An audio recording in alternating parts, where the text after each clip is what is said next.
We're in a moment where it doesn't feel like there's a norm like there was when ERC20 defined how tokens work in general. So when Compound released the Compound Governance Token, it was actually a totally novel code base to build governance rights into a token. And that became like the new standard and like the most forked token contract. But there's always essentially been almost, an absolute standard for how people think about regular tokens.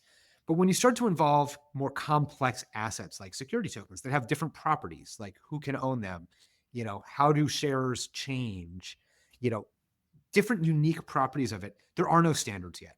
Every single participant in the market is doing their own thing. And we're yet to see this unification around, a template.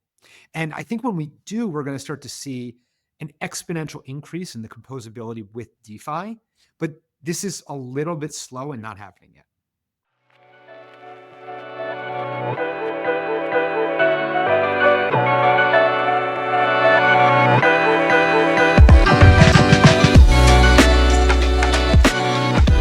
Hello, everyone. Welcome back to another episode of Mind with CoinFund. My name is Chris Perkins, and I'm president and managing partner here at the firm. Today, I'm joined with my co-host, Seth Gins, my partner, and also our head of Liquid. How are you, Seth? I'm awesome. Excited to be on. Great. We're also today, we're super lucky. We're going to be joined by Robert Leshner. Robert Leshner, I don't know, Robert, how should we introduce you, man? Like you are the grand poobah of the chopping block. Is that how we should do it? Or we're just talking about that, but no, My title is the Czar of Superstate when we do Zara the show. Superstate. Oh yeah, Yeah. we have an investment in your company. We shouldn't forget that. Yeah. So Robert is one of our favorite founders, CEO of Superstate, and he's going to be telling us all about what he's up to these days. But before we do that, do you want to say a couple words, Robert? Yeah, absolutely.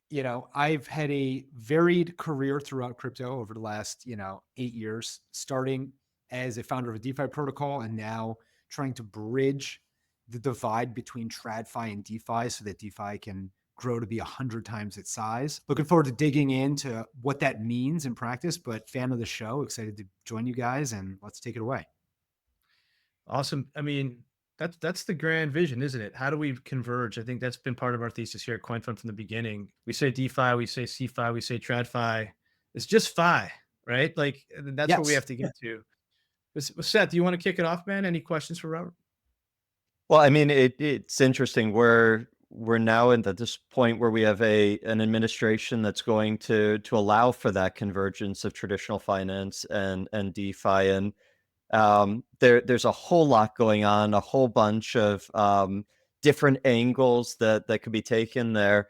But we have kind of the core question that we like to go to in this podcast, which is what's one thing in crypto that no one's talking about that you think people should be paying attention to? And I think it's just like, given your seat, it takes on a really powerful angle because you really are at one of the intersections of some of the most powerful dynamics at play right now.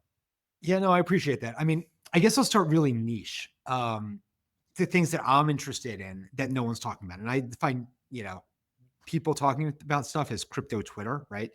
The things that I think people are neglecting to pay attention to and figure out are actually the standards around DeFi protocols and tokenized assets and interoperability. You know, there's a lot of different approaches right now. We're in a moment where it doesn't feel like there's a norm like there was when ERC20 defined how tokens work in general. Tokenized securities are still at a place where every single one looks a little bit different. You know, for the longest time, every token on Ethereum basically looked the same. There was a little bit of experimentation. So when Compound released the Compound Governance Token, it was actually a totally novel code base to build governance rights into a token. And that became like the new standard and like the most forked token contract. But there's always essentially been almost, an absolute standard for how people think about regular tokens.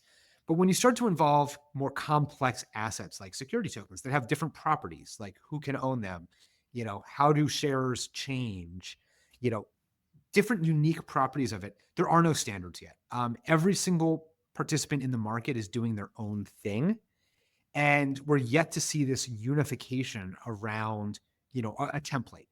And I think when we do, we're going to start to see an exponential increase in the composability with DeFi. But this is a little bit slow and not happening yet.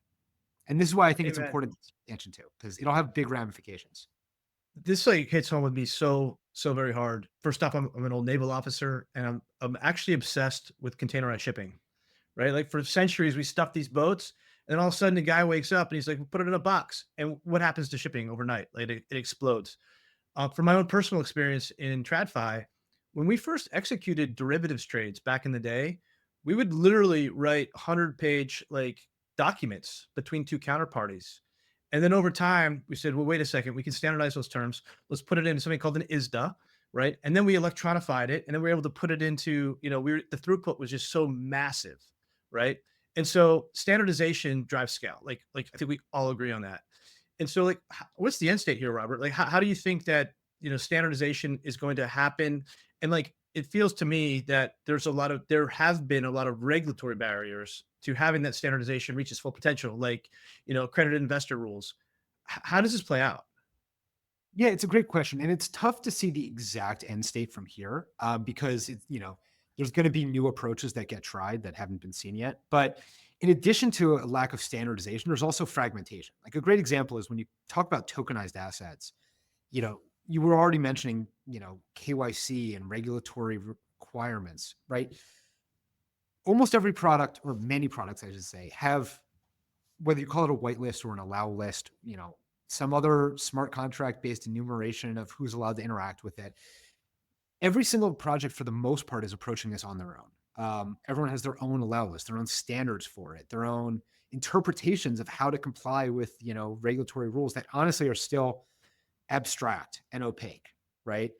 And so tokens themselves is the whole ecosystem surrounding the tokens is fragmented. Over time, there could be one global allow, right? There have been a couple ideas out of Coinbase, out of Circle, out of, a number of other large, players in the space over time to say, like, how do we create a standard? Nothing like that exists yet. There have been, I've read like 45 white papers around like identity standards alone, right? And I've seen like 12 startups go out and raise money for this. I probably invested in 3 of them, right? And yet we're really no farther ahead than we were in 2016. And so to me, I have a hard time seeing how this like logjam is going to clear up. I just know that it will. And at a certain point, there's going to be like such critical mass around like one solution that solution will be adopted. It's just that we're not there yet, right? It's like the EVM was the solution to how do you do, generalized computing on a blockchain, and like literally everything adopted EVM, right? And then on top of EVM, it was like, all right, we'll do wealth, oh, it's an ERC20. It's like everyone adopted that. We need a little more experimentation here before we get to that level of like consensus around solution. So it's interesting if we like that was the end state question, but then there's the question of like, how do you think about running a business when we're arguably in, if we pull forward to like the current state rather than the end state, this is almost like the period of maximum uncertainty when you're in a regulated part of the industry that's at the intersection of TradFi and crypto, because you know what the rules of the road were under the Biden administration, and you have a rough sense for the rules of the road at a high level under the Trump administration, but we don't have the details yet there.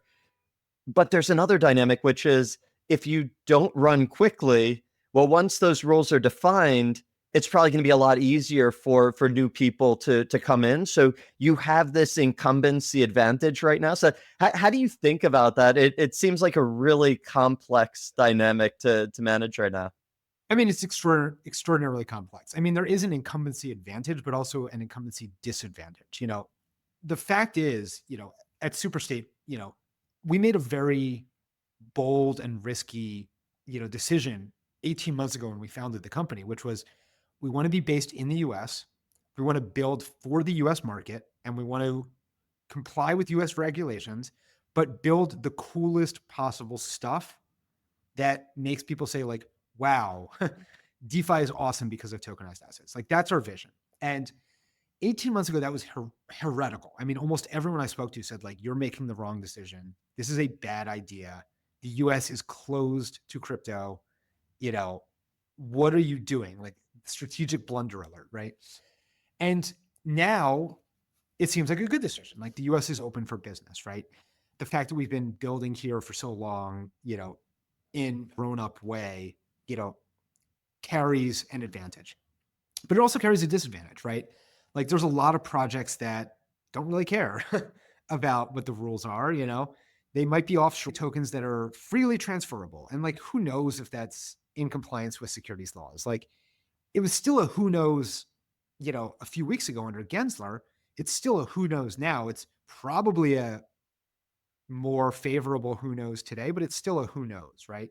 And so, as a company that's trying to work very closely with the SEC to figure out how to create tokenization frameworks and policy to enable tokenization in the first place, we're forced, unfortunately, into a position of, like, being overly about how we go about this. And so, in that sense, it's a disadvantage relative to some participants. Now, I think long term, everyone's going to be on an equal playing field because we're going to have clarity around the rules. It's going to be very black and white. You can do this, you can't do this.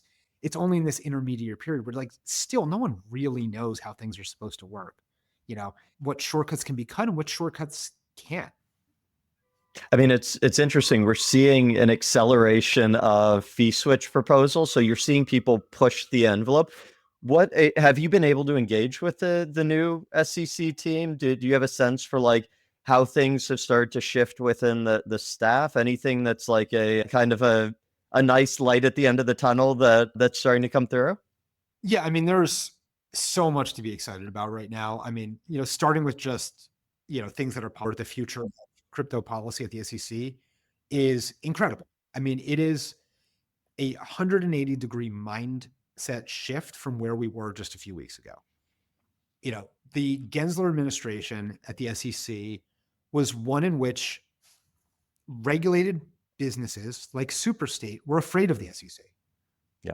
Frankly, unregulated businesses were afraid of the SEC. The prospect of coming in to register or coming in to talk was something that increased risk. Right. Not something that Then you were on the radar for a Wells notice. 100%. And in a lot of ways, that's not the way any regulator should interact with an industry. Working with the regulator should be a whole lot better than running away from the regulator, right? Yeah. And that just wasn't the case. And it should be extremely clear that the SEC is returning to a great position, which is being an agency which regulates the market, that people that are bad actors should be afraid of, but people that are good actors should actually be excited to talk to. Going in and talking to the SEC should reduce the risk you have as a project. And that's the world we're returning to. And there's a lot of people that, are going to be on the opposite side of that. And it's going to, I think, return to a place that everybody likes, which is they actually have the time and desire to crack down on the bad guys, not crack down on the good guys. And to me, that's extremely clear. Like, the goals that, Commissioner Peirce laid out are phenomenal. Like, the entire list of them, they're all a sea change. And I think it just sets the right tone in that they're trying to figure it out. They're not trying to find ways to box the industry out and excuses to be able to find a violation with every single project in existence. They're not looking to manufacture speeding tickets anymore. They're looking to find solutions to actually put speed limits down and say, like, you can do all this, you can't do that. Like, have fun, right? Like, play within the rules and everyone's going to be better off for it. Capital markets will be better off. Startups will be better off. Totally wild crypto ideas will be better off. And I think it's going to be a really good tailwind for venture investors, for founders, for institutions, and for market participants and, like, regular everyday retail investors. Yeah. Hey, Robert, one question. So totally agree with you on all that. And I think it's a super exciting time. And I'd even argue that it's been our traditional regulation that's really helped our capital markets. But you've always had, like with Superstate and many of its products, you've already had that certainty, right? USTB is a security. There's no ambiguity, and you did something pretty amazing. You actually got it registered, in the last regime, which was really impossible. what items of clarity are you looking specific to your business that are going to help accelerate, because we've already known that you're a security. That was never the big issue. That's issue other places. What are you looking for clarity that's going to help really push your business forward? Yeah. So just to clarify that, so under the last administration, we started and drew up draft documents to register, a short-term tokenized bond fund as a registered product that anybody can own. What we went to market with was a product that's exempt from registration, but is, still we report as the manager of the product to the SEC. The product itself is exempt from registration because it's only offered to qualified purchasers, which means really, really rich people and institutions, right? And so our goal under this regime is to work with the SEC to register it as a publicly available asset that anybody can own. It's crazy to me, that a product as safe as T-bills, we're still only able to offer to big boy institutional investors. This is a product that no one really can lose money on in any way, shape, or form. If you can lose money on T-bills, like, we have much bigger problems than tokenization. And, our goal is to go through the process where we're no longer following exemptions, where we're able to work with the SEC to figure out how we can make this available to everybody, whether you're retail, whether you're an institution, whether you're offshore, find the framework. And that's a process where it's actually interesting, like the exact mechanics of it. But like fundamentally the way it works is, you draw up draft registration statements that disclose the risks of something and how it works and, everything that an owner of it should come to expect, right? And, the SEC asks you a bunch of questions and tries to figure out whether you as the issuer are, disclosing all of the risks or not. They're actually trying to minimize the probability of securities lawsuits. Like, that's the goal, is like to make it where there's no room for misunderstanding. Everyone knows exactly how it works. The possibility of a lawsuit is basically zero. And that's the healthiest system. And, tokenization brings with it so many questions, right? Just around like, how does it work? And the process of translating a new technology into simple, easy to understand language for a retail participant is actually very difficult, right? Even if you and I think like Hmm. tokenization is like so simple, it's like, okay, it's a bond fund and we issue that bond fund as a token on the Ethereum blockchain and you can hold it in your wallet. There's still so many questions that somebody could have, right? Like, okay, how does gas work?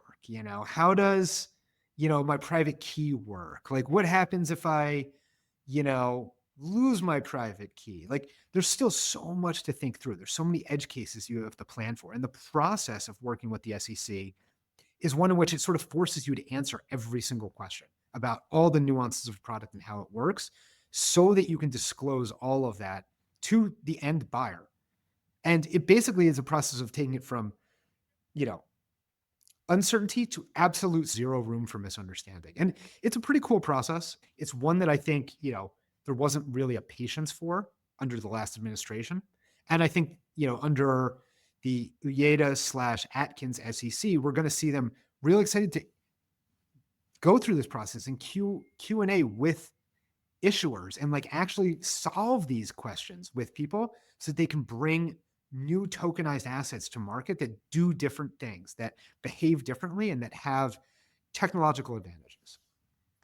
What would be and I know you don't have stable coins, but I would presume that the stablecoin legislation will have things that potentially touch on adjacencies to kind of your product roadmap. How are you thinking about some of the key elements that should be addressed in like the Genius Bill, which was introduced this week, or however else stablecoin legislation starts to come together? Or is it more the market structure bills that will be the most important for you? So, Robert, before you answer that, like, I want to build off of this a little bit because it's kind of been driving me crazy. Like, what's the difference between a stable coin and a money market fund? Well, a stable coin doesn't go up. Yeah. Okay. Right? But like, think about it. You're taking somebody's money, you buy a bunch of treasuries. I'm totally oversimplifying this, right? Yeah. And then in Totally. one, you give them back interest. The other one, you say, sorry, no interest, right? But stable coins, okay, they're not securities, go crazy. Oh my gosh, you're giving them interest? Wait a second. Like that's I really know. dangerous. So like how is it that like is it time to just like do a full reset and say like, wait a second, guys, these are like the same freaking products? Like, what are we really trying to do here? Like, how do you Totally. sorry, Seth, I just want to build out that question because this has been making me crazy. No, this is like right at the core of the question. Yeah, this is right at the core of the question. Like at the end of the day, the user is exposed fundamentally to more risk through the process of give someone your money and get the same amount of money back later, assuming that they don't mismanage the treasuries, right? Versus give someone some money and you get the treasury yield back. There's more room for error in the one in which you actually get the interest, right? It's fundamentally safer for the end user of a tokenized T-bill than it is a stablecoin, like fundamentally, right? Of course. Even if after a year, 4% of the T-bills went missing because of some like custodian fiasco, like, you're still at a break-even point with the T-bill one, and you'd be at a loss with the stablecoin. And so you're right. Like the actual risks under the hood are the exact same, but the benefits are not the same at all. And so this is a illogical, like weird fallacy of like the rules, right? I completely agree. It Yeah. is. It's like it's time to like I think it's time to rethink the whole freaking thing, right? Like I just don't understand it. I agree. And like, I think there's this perception that stablecoins are like the safest because like, oh, it's backed by a dollar. And like, yes, but backed by extremely high quality government debt is actually safer. you know? Is there any discussion about this though when you look at the drafting of the stablecoin bills? Well, I think it's interesting because the drafting of the stablecoin bills has been going on for some time, right? This is not like a Yep. 2 week old bill. Like there's been some version of this floating around and evolving for, 2 years fundamentally. Right. And I've only like read through at a high level the Stable Genius Act. I'm not an expert on the nuances. I'm not a lawyer or a policy person. I can just take a layman's read and interpretation of all of this. But, the things that I think, should be thought of is, right now it makes it extremely accommodative for something that looks exactly like stablecoins do today. It is a stablecoin backed by exactly $1 of high quality assets that are reserved at a qualified custodian, right? It's fundamentally. And everything else is basically not a stablecoin or not allowed at all. And there's repercussions for DeFi. Like there's a lot of like wrapped stablecoins, which themselves would no longer be stablecoins. It's like if it's backed by another stablecoin, that's not a high quality asset as a custodian, right? It's not. And so like based on the actual wording, it's like only like the first layer of product will be stablecoin. Any derivatives of that are not stablecoins and like don't have any like market structure that works and like are left in no man's land still and seem to be cut off from the rest of the world, right? So I think it benefits certain products. Like it will directly benefit USDC. It will directly benefit Tether, right? It will indirectly, hamstring a lot of DeFi potentially, whether it's DeFi like stable coins that wrap other stable coins or wrap other yield bearing things, right? Or bridged assets. Like, okay, like I put my stable coin in a bridge contract and I bridge it to an L2. The thing on the L2 is not a stable coin anymore. It is now a derivative risk token, right? And so like that is out of the stablecoin framework all of a sudden. So it's like, can you only use stablecoins on L1s? It's like, I think it's awkward. And, I think one of the reasons why like stablecoin legislation might be slow, even though there's like a lot of momentum, is it suffers from the bike shedding argument. Like because it's like so simple and everyone knows about stablecoins, it's like you can constantly debate the Yep. basics of it like in perpetuity without like getting something accomplished. Whereas market structure is like so much more complex that like, you know, once you start getting into it, it's like fewer people have opinions on the market structure than something as simple as a stablecoin. And it's like, yeah, we'll figure out how the CFTC works and the SEC works for crypto assets. And, we'll draw lines in the sand and divide the industry up. And Everyone will be sort of happy and sort of unhappy, but it'll be clarity. Is there, as you bring up the CFTC and the SEC, is there any part of what you're doing now that's regulated by the CFTC? And when you think about some of the changes that could come, what's like the state that you would say is actually the most effective balance between those two regulatory bodies for Superstate, but also for the industry? Yeah, it's a great question. So we actually offer two products so far at Superstate. We have a T-bill fund, which is a security and is regulated by the SEC. Even though it's exempt from registration, it still is regulated, right? And we have USCC, which is a crypto interest rate derived product where the CC stands for cash and carry. The strategy is it buys spot crypto and it sells crypto derivatives in the future at a higher price. And it captures the price differential, which when you squint is an interest rate. And that interest rate is usually higher than the risk-free rate. Now, everyone seems to agree that Bitcoin and Ether are commodities and that derivatives are derivatives. And so this product, the fund itself and the tokenized product are securities, right? The security itself falls under the SEC world. But the process of doing this cash and carry trade using a spot commodity and a derivative of a commodity is totally CFTC jurisdiction land. And, that one we also operate within exemptions. We have to make sure that we don't use leverage, in the fund, that it's not levered in any way, and that we can follow certain CFTC specific exemptions. But this is a product that has two regulators, right? It has the SEC because the fund and the tokenization of it is a security very clearly. And the fund itself, the activity is extra complex. We, found a very good path to be able to do it. It took legal research. We had to figure out what CFTC regulations were and what it all meant and how to make sure we don't use leverage in it so that, it doesn't require CFTC registration. But there's products with two regulators and market structure might change that. Maybe this product is just one, right? At some point, or maybe we get stuck in a world where everything is two. I'm curious to watch this unfold because I'm not a legislator, not a policymaker. I'm sort of, the victim of them. And, I'm just going to watch, the sausage get made. I think there's another thing the CFTC can do that's going to be huge for you, Robert, and that's authorize tokens as eligible collateral. So we just actually put a recommendation up to the Gold Marks Advisory Committee that I sit on, and they bid on it. They thought, and this was during the previous administration, that's hundreds of billions of dollars every day that moves through the system. It'll move much faster. So that's one thing that I would love to see the CFTC and really the traditional clearinghouses, because again, it comes down to convergence, right? I think there's plenty of stuff to do in DeFi, but even in CeFi with the CMEs, the ICEs, the Eurexes, being able to real-time settle with collateral, a game changer. It makes the world a better place, less risk. Oh yeah. I mean, it's funny because we're now 30 minutes into a podcast and we haven't even once said why tokenize something in the first place. Why am I even doing this? Right. But you just touched on it for the first time, which is the advantages of a tokenized asset, right?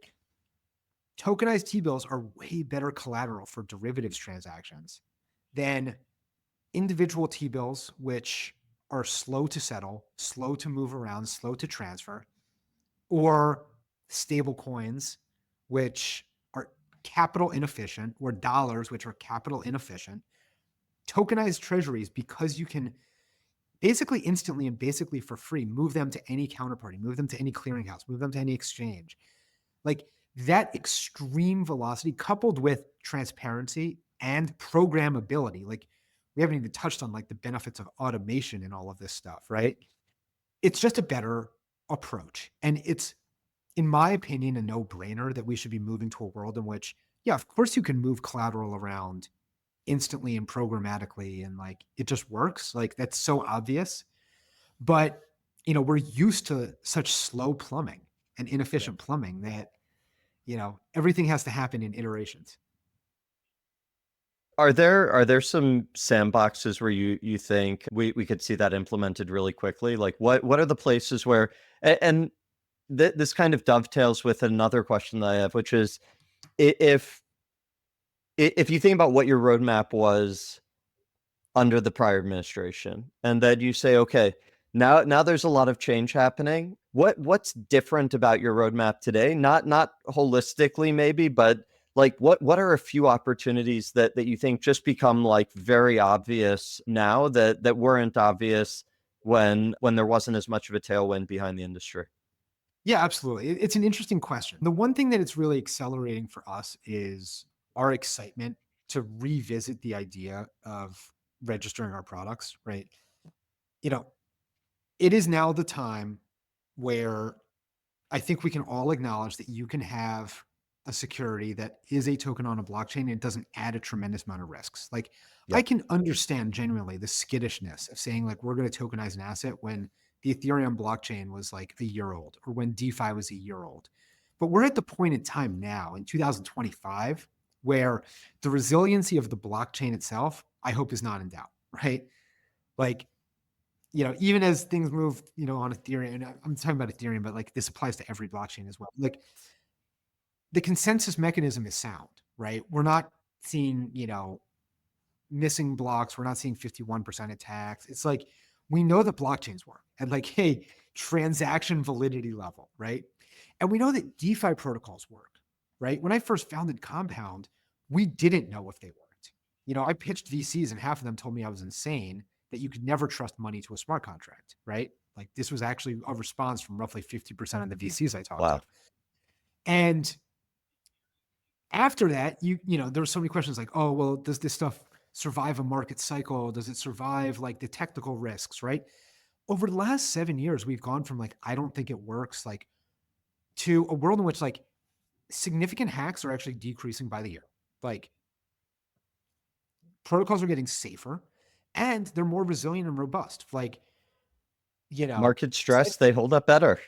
yeah, they hold up better than CeFi platforms. Like Yeah.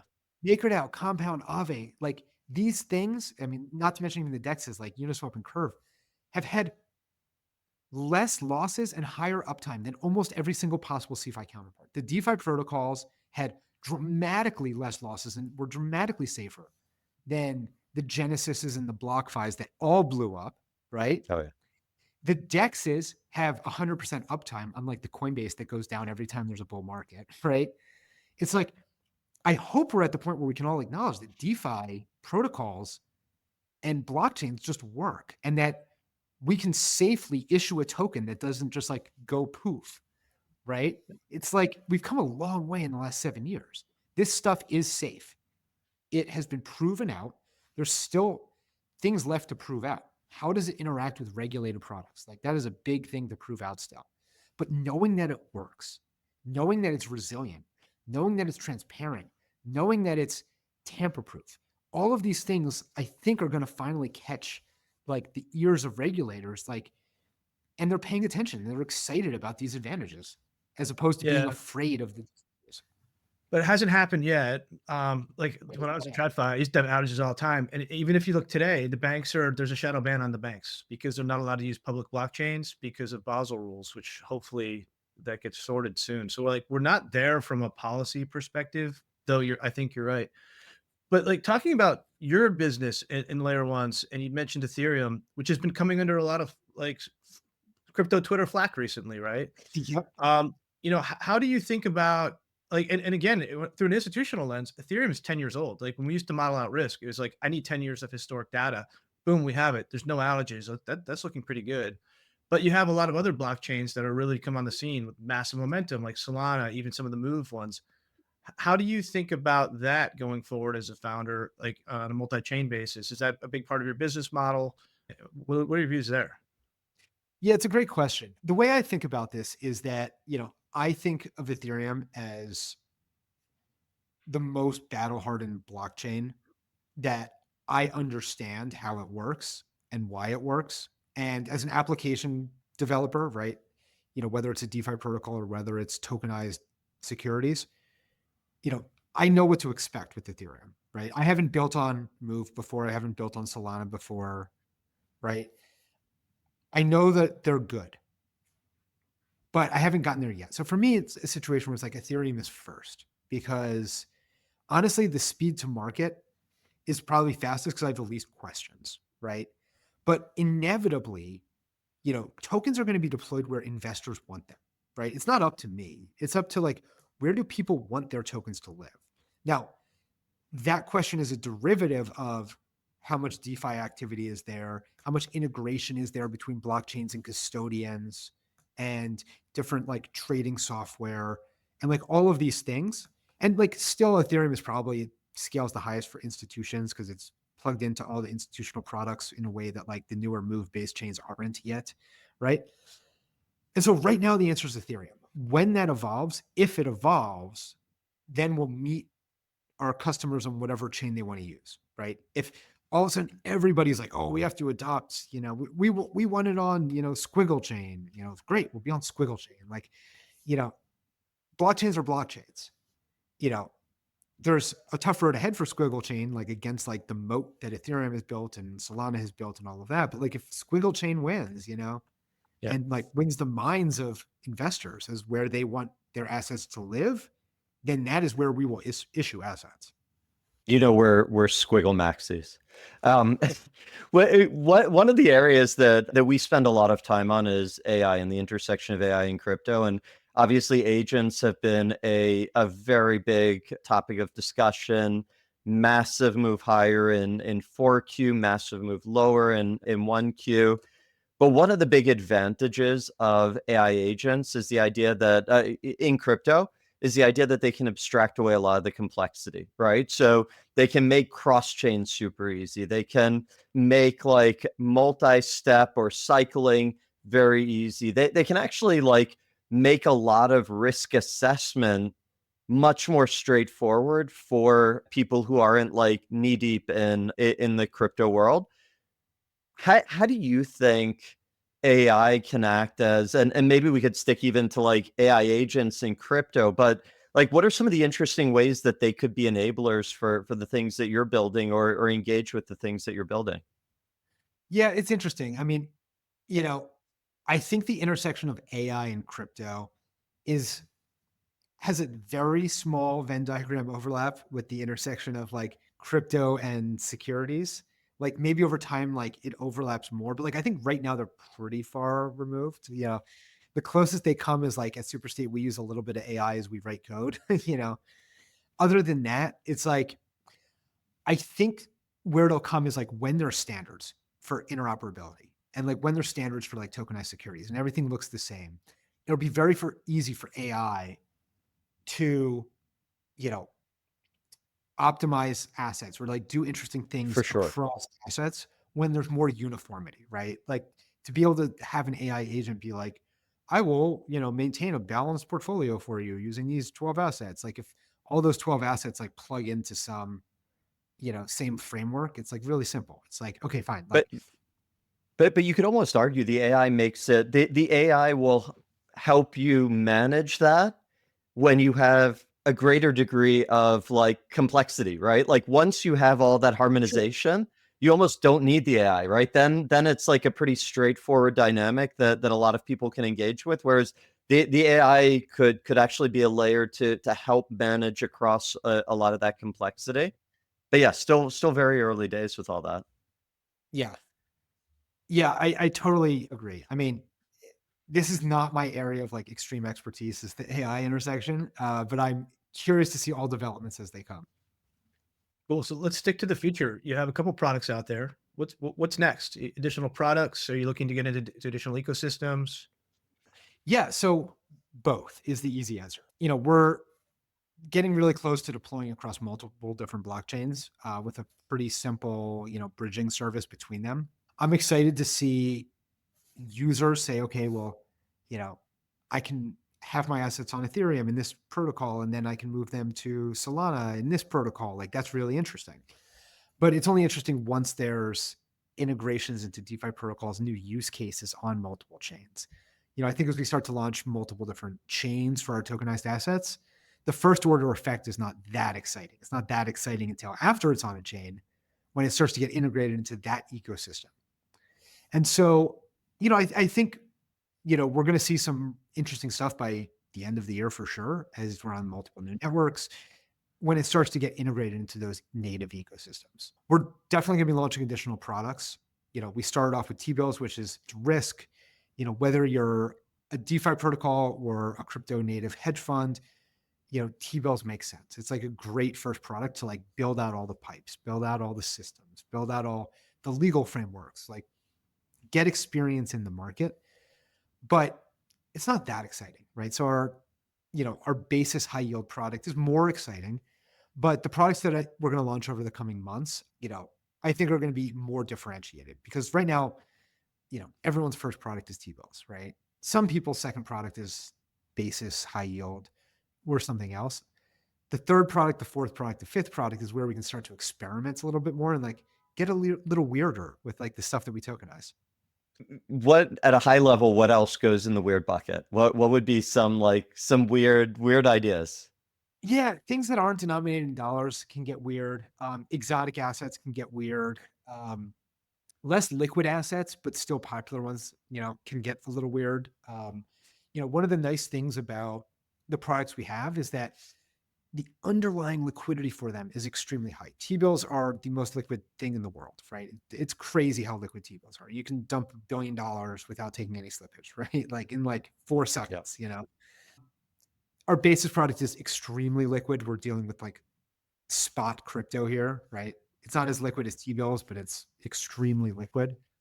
And so, these are things that don't need much secondary liquidity, because like the underlying liquidity is so good. With USTV, our T-bill product, you can mint and burn it at any point in the day, 365, right? You can do it at 9:45 at night, and it just works.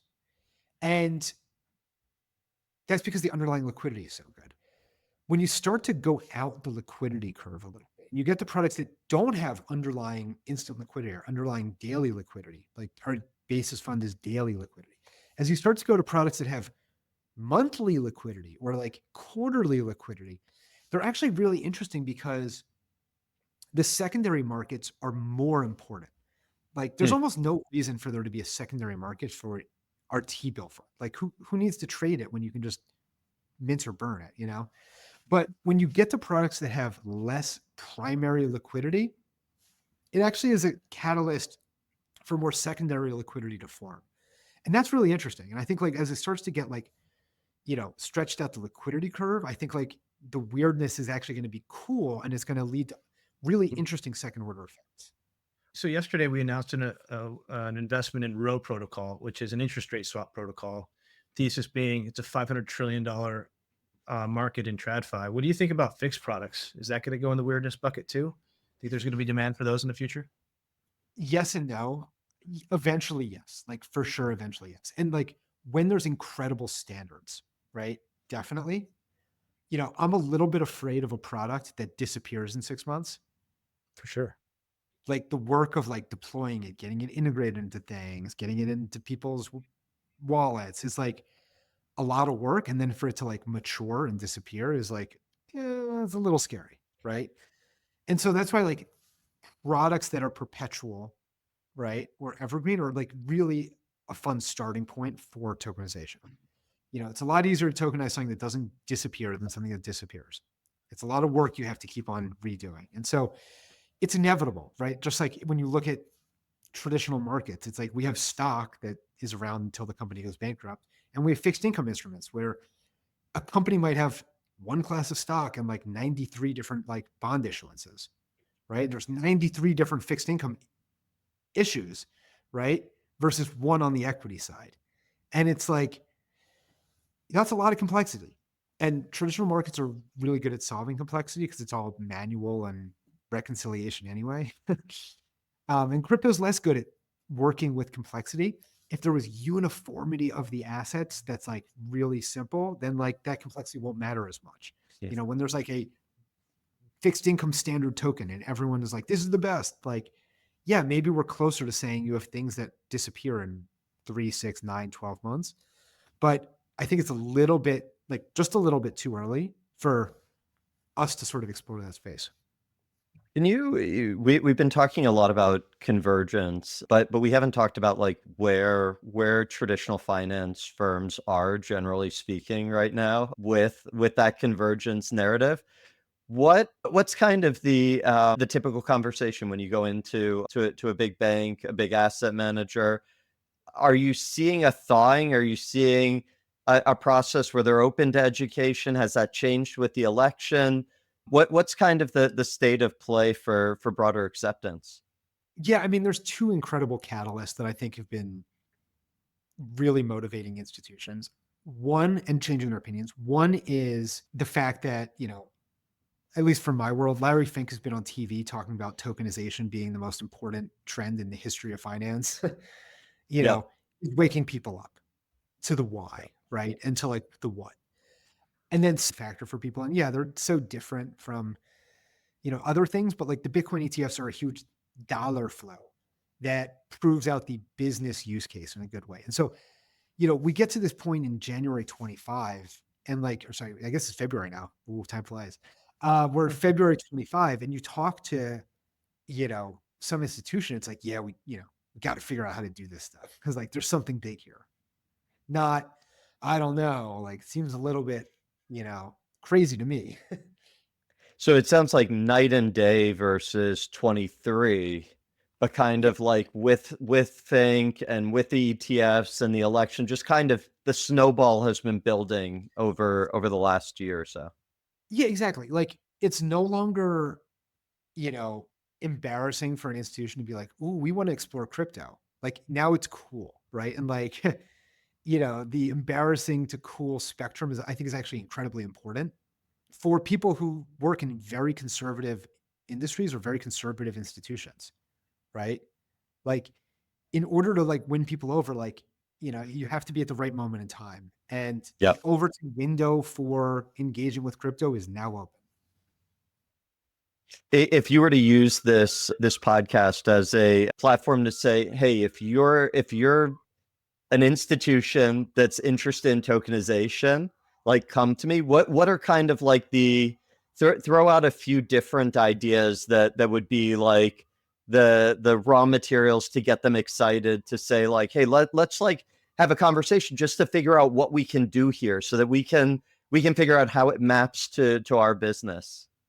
Yeah, absolutely. Well, I feel like you said the first half of it out loud for me. I mean, if you're an institution, in the space interested in tokenization, come talk to Superstate. Like, there's nobody else out there that you're going to have as much fun, like going into the weeds of how Oh, for tokenization sure. works and why tokenization should exist and what the advantages are and how it could intersect with your institution.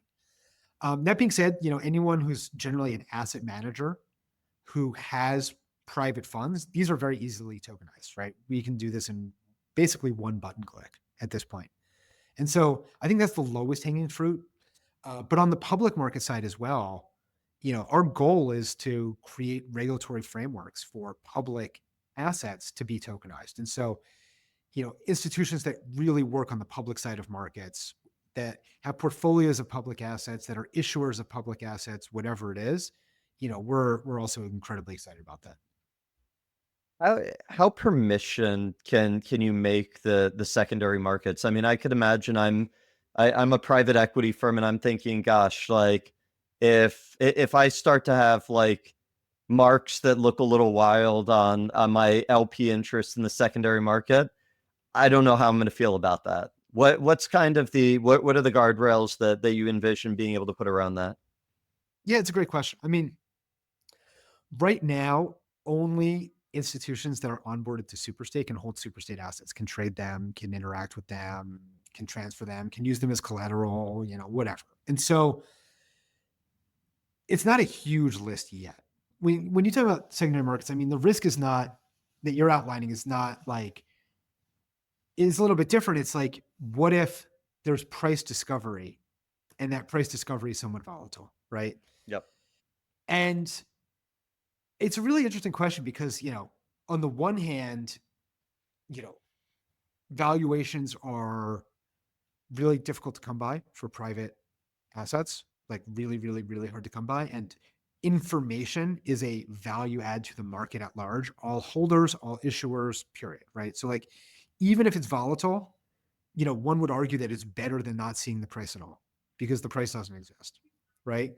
And second, I think it's better because fundamentally, especially amongst like sophisticated investors, They don't have to have naive policies. They can say like, we mark this based on an average price over the trailing 90 days, or, the average over the last 90 days when like the weighted average volume is at least 1% of the float or whatever it is, right? It's like sophisticated players can have good valuation policies and good valuation frameworks, and they can like solve those problems. Like that seems like to me a very easily solved problem is like, oh no, there's finally some data versus no data, okay, like write the rules how you use the data.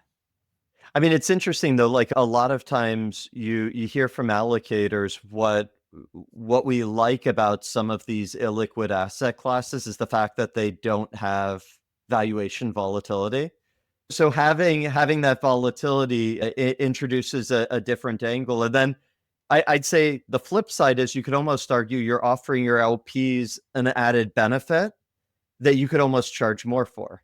So if you want the secondary liquidity, maybe you have a higher incentive fee associated with the class that has secondary liquidity, because it gives you a little. So it actually kind of expands the set of vectors that you can optimize. It's pretty interesting. But it's only really going to make sense, I think, if you extend like the QC rules, right, and the accredited investor rules. That's where it really gets interesting.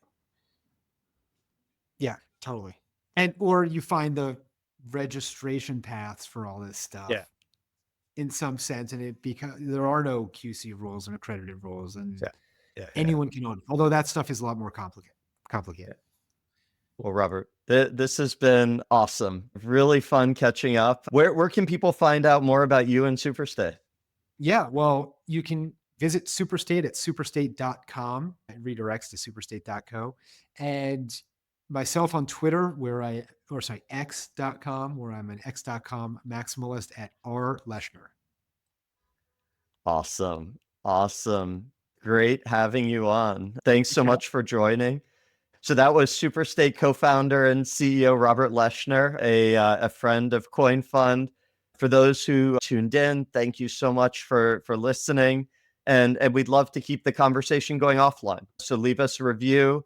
Let us know what you thought of this. If you'd like to follow me on X, I'm at Seth Gins, SETHGINNS. Chris is at Perkins CR97.